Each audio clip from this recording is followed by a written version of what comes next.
जो भगवान को भोग लगा वही प्रसाद पावे। और बड़ी महिमा है ये निष्ठा रखने की। एक अंगद जी नाम के महाभागवत हुए हैं। वैसे वो स्वभाव से तो पहले नास्तिक प्रवृत्ति के थे। उनकी जो पत्नी थी वो बड़ी भागवत थी और संतों की सेवा उनके मायके में होती रहती थी और सदगुरु का वर्ण वो किए हुए थी। और जब अंगद जी के साथ ब्याह हुआ तो ये राजा के चाचा थे, पूरा राज वैभव था, पर किसी संत का वहां दर्शन भी नहीं कर सकते, किसी का आना जाना नहीं, कोई भगवत चर्चा नहीं, कोई सत्संग नहीं। तो जो रानी थी वो बहुत व्याकुल हो गई कि हमें तो रोज संतों का उच्छिष्ट घर में मिलता था, सदगुरुदेव भगवान के प्राय दर्शन होते रहते थे, जहां तो बिल्कुल भक्ति संबंधी कोई भी लक्षण नहीं। पर अंगद जी की एक महिमा वाली बात बन गई। अपनी पत्नी को भगवत भक्त जानकर बहुत श्रद्धा करते थे, विरोध नहीं करते थे पत्नी का, पर कोई भी भक्ति का आचरण उनमें नहीं था और ना किसी संत महात्मा के प्रति उनकी कोई श्रद्धा थी, ना वो भगवान की कोई आराधना करते थे।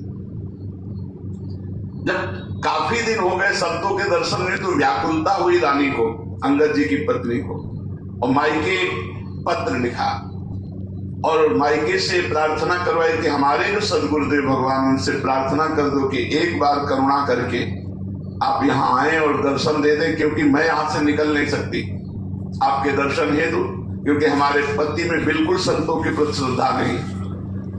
तो गुरुदेव भगवान को जब मायके के राज परिवार ने प्रार्थना की तो संत तो करुणा में होते हैं। संत सरल चित जगत हित जान स्वभाव स्नेह, उनका स्वभाव उनका प्रेम एक अलौकिक होता है। आप 100 गाली दो फिर मिलो तो वैसे ही मिलेंगे। ये गाली दिया है ऐसा कभी नहीं सोच सकते हो। जो ऐसा सोच कर मिलते हैं कि ये तो गाली देने वाला है, अभी साधुता नहीं आई है। साधुता का मतलब है जो गाली दे, अपमान करे, दबावे तो उसे गले लगावे, उसे सम्मान दे, ऐसे जैसे अपने प्रियजनों से मिला जाता है। जब गुरुदेव आए तो रानी तो नाच पड़ी, मेरे गुरुदेव भगवान आ गए, चरणामृत उतारा, चरणामृत पान की आरती उतारी, भोग पवाया। गुरुदेव आसन पर बैठे तो धीरे धीरे चरण दबा रही थी। इतने में अंगद जी आ गए, मेरी रानी और किसी संत के पैर पकड़े हुए। वो आते ही संत भगवान से बिगड़ गए, रानी के तो होश उड़ गए कि इतनी प्रार्थना पे तो गुरुदेव भगवान आए और ये सीधे गुरुदेव का अपमान। उन्होंने रानी की तरफ कहा, बेटा आप शांत रहना, और उठे और चल पड़े। अब रानी ने कहा कि मैं अपना जीवन नहीं रखूंगी, जब गुरुदेव भगवान का अपमान कर दिया तो ना तेरा स्पर्श करूंगी और ना तेरे से संभाषण करूंगी और ना तेरे घर का एक अन्न ना एक जल, और अपने शरीर को नष्ट कर दूंगी, क्योंकि मेरे बुलाने पर मेरे गुरुदेव का अपमान हुआ। गुरुदेव का अपमान तो मेरा जीवन ने छोड़ दिया, अन्न जल।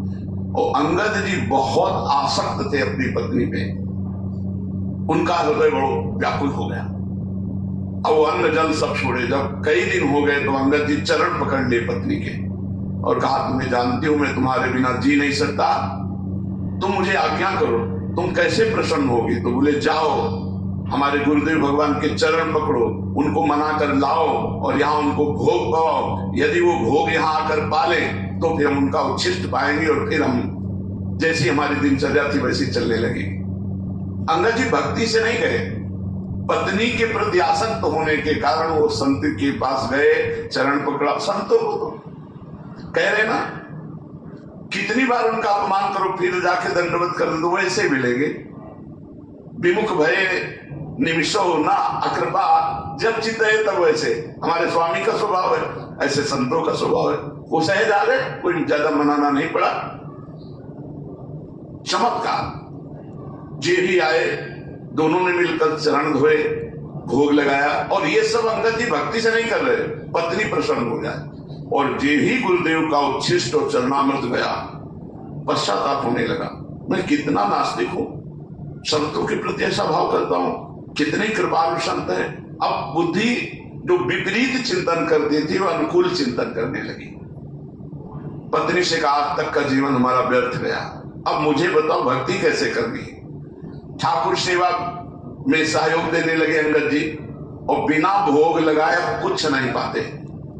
वर्षों से अब यही दिनचर्या उनकी चलने लगी। ठाकुर जी को भोग लगाना, भोग लगा के ही प्रसाद पाना, पत्नी की भक्ति की पूरी अनुकूलता, 4 पार्षद लगा दिए, जहां संत दिखाई दे उनको रोज घर में बुला खिलाओ, भोग लगाओ।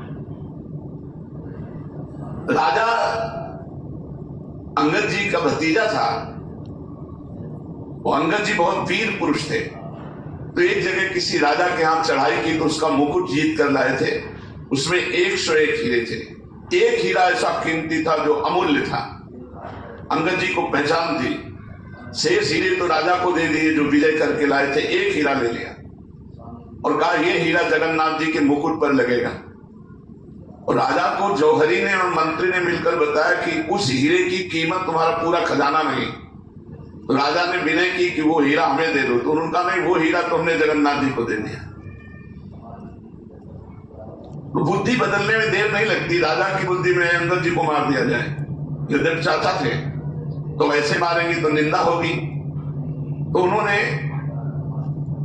जो रसोई बनाने वाली थी उनको अपने पक्ष में किया, और वो अंगद जी की बहन ही थी, क्योंकि राज परिवार में बहुत विश्वसनीय के द्वारा रसोई तैयार की जाती है।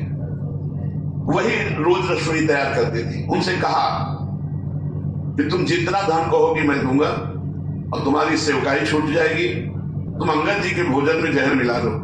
और जहर ला कर दिया, अपने सामने भोजन में मिलवा दिया। अब अंगद जी को पता नहीं था, ठाकुर जी का भोग लगा, भोग लगा के शयन किया। और जब पाने बैठते तो जो बहन रसोई बनाती थी उसकी एक बिटिया थी, वो उसको बुला के साथ पाते थे। तो आज वो गायब कर दी थी, क्योंकि वो बुलाएंगे और उसमें जहर है। तो उनका बिटिया कहाँ है? बोले कहीं खेलने चली गई। बोले नहीं, जब तक वो नहीं आएगी तब तक हम भोजन नहीं पाएंगे। इस बात का प्रभाव उस बहन पर पड़ा कि मेरी पुत्री से इतना प्रेम, तो उनका भैया भोजन मत पाना। उनका क्यों? उनका राजा ने मुझे प्रेरित करके प्रलोभित कर दिया, मेरी बुद्धि भ्रष्ट हो गई, इसमें मैंने जहर मिला दिया है आपके लिए। तो उनका आपने ठाकुर जी को भोग लगा दिया, मैं जहर का भोजन ठाकुर जी को लगा दिया, ठाकुर जी पा लिया, मैं कैसे हटा सकता हूं? और अंगद जी ने पूरा भोजन पा लिया, चाट कर पा लिया। कोई भी प्रभाव जहर का अंगद जी के ऊपर बिल्कुल नहीं पड़ा, स्वस्थ एकदम, कोई प्रभाव नहीं। प्रसाद तो यहां पूज्य पंडित गया प्रसाद जी महाराज कह रहे, असमर्पित भोजन कभी मत पाना।